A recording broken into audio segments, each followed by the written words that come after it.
بسم اللہ الرحمن الرحیم۔ السلام علیکم ورحمۃ اللہ۔ وعلیکم السلام ورحمۃ اللہ وبرکاتہ۔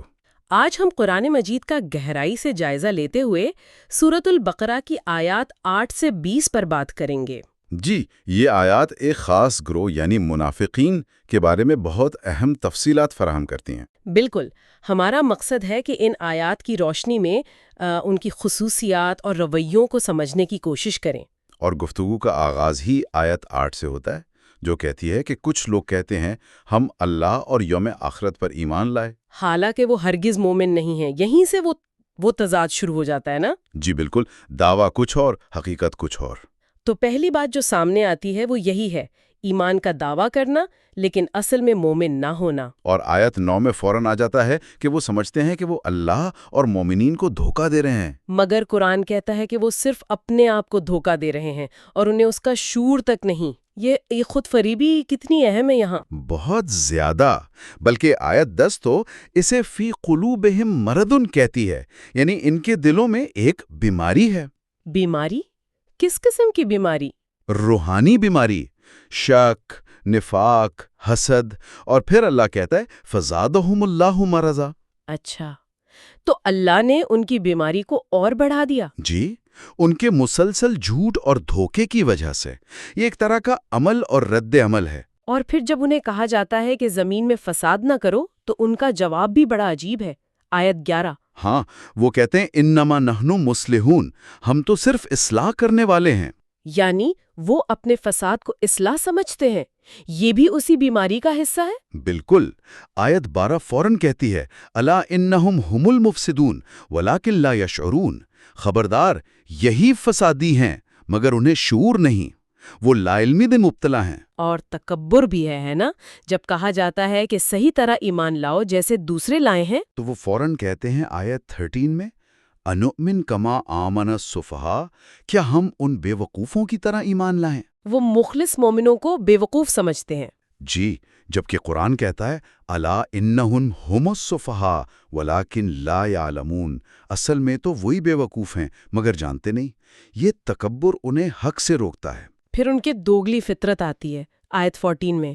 وہ جو ہے نا، مومنوں سے ملتے ہیں تو کہتے ہیں ہم ایمان لائے، لیکن جب اپنے شیاطین یعنی اپنے سرداروں یا دوستوں کے پاس جاتے ہیں تو کہتے ہیں انما معکم انما نحن مستہزئون، ہم تو تمہارے ساتھ ہیں، ہم تو ان کا مذاق اڑا رہے تھے۔ یہ کیا ظاہر کرتا ہے؟ یہ ان کے کردار کا کھوکھلا پن دکھاتا ہے۔ کوئی اصول نہیں، کوئی موقف نہیں، بس موقع پرستی۔ اور اللہ کا رد عمل کیا ہے اس پر؟ آیت 15 کہتی ہے اللہ یستہزئ بہم، اللہ ان سے استہزاء کرتا ہے۔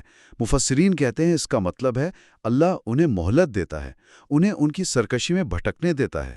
وَيَمُدُّهُمْ فِي طُغْيَانِهِمْ يَعْمَهُونَ۔ جی، اور آیت 16 نتیجہ بتاتی ہے اشتروا الضلالۃ بالہدی، انہوں نے ہدایت کے بدلے گمراہی خرید لی۔ فما ربحت تجارتهم وما كانوا مهتدین۔ تو یہ تو سراسر گھاٹے کا سودا ہوا، نہ تجارت میں نفع نہ ہدایت ملی۔ بالکل، مکمل خسارہ۔ پھر ان کی حالت کو سمجھانے کے لیے دو مثالیں آتی ہیں۔ پہلی مثال آیت 17-18 میں ہے۔ جی، اس شخص کی طرح جس نے آگ جلائی، جب روشنی ہوئی تو اللہ نے نور چھین لیا، اندھیروں میں چھوڑ دیا۔ سم بکم عمی فہم لا یرجعون، بہرے، گونگے، اندھے، پس وہ لوٹ نہیں سکتے۔ یہ روشنی کا چھنیانا کیا ہے؟ شاید ایمان کا ظاہری اقرار یا دنیا کا کوئی عارضی فائدہ، لیکن وہ روشنی مستقل نہیں تھی، آخر میں اندھیرا ہی رہ گیا، اور ان کے حواس حق کو پہچاننے سے قاصر ہو گئے۔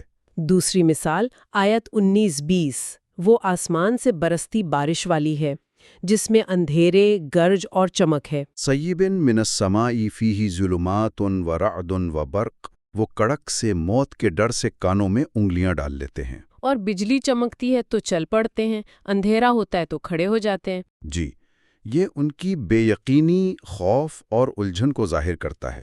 مستقل ہدایت نہیں، بس وقتی چمک، شاید دنیاوی حالات کی بہتری پر چلتے ہیں۔ جیسے ہی حالات بگڑتے ہیں وہیں کھڑے رہ جاتے ہیں۔ بالکل، اور آخر میں اللہ کی قدرت کا بیان، ان اللہ علی کل شیء قدیر، بے شک اللہ ہر شے پر قادر ہے، وہ چاہے تو ان کی سماعت و بصارت بالکل چھین لے۔ تو ان سب آیات کو ملا کر دیکھیں تو منافقین کی کیا تصویر بنتی ہے؟ ہم نے دیکھا دعوے اور حقیقت کا فرق، دھوکہ دہی، تکبر، فساد کو اصلاح کہنا، دوگلاپن، اور آخر میں گمراہی کا سودا کرنا۔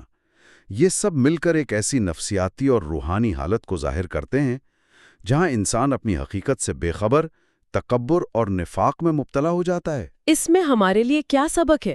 دیکھیے، یہ آیات صرف ایک تاریخی گروہ کی بات نہیں کر رہے ہیں، بلکہ یہ انسانی رویے ہیں۔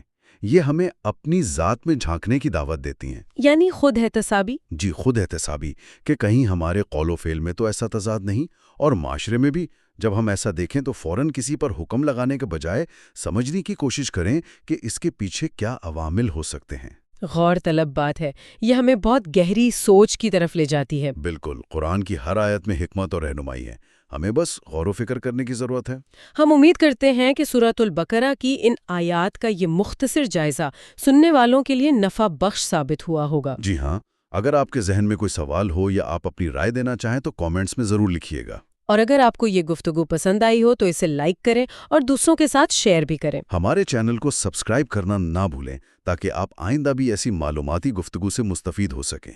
تب تک کے لیے اپنا بہت خیال رکھیے گا اور ہمیں بھی اپنی دعاؤں میں یاد رکھیے گا۔ اللہ حافظ۔ اللہ حافظ۔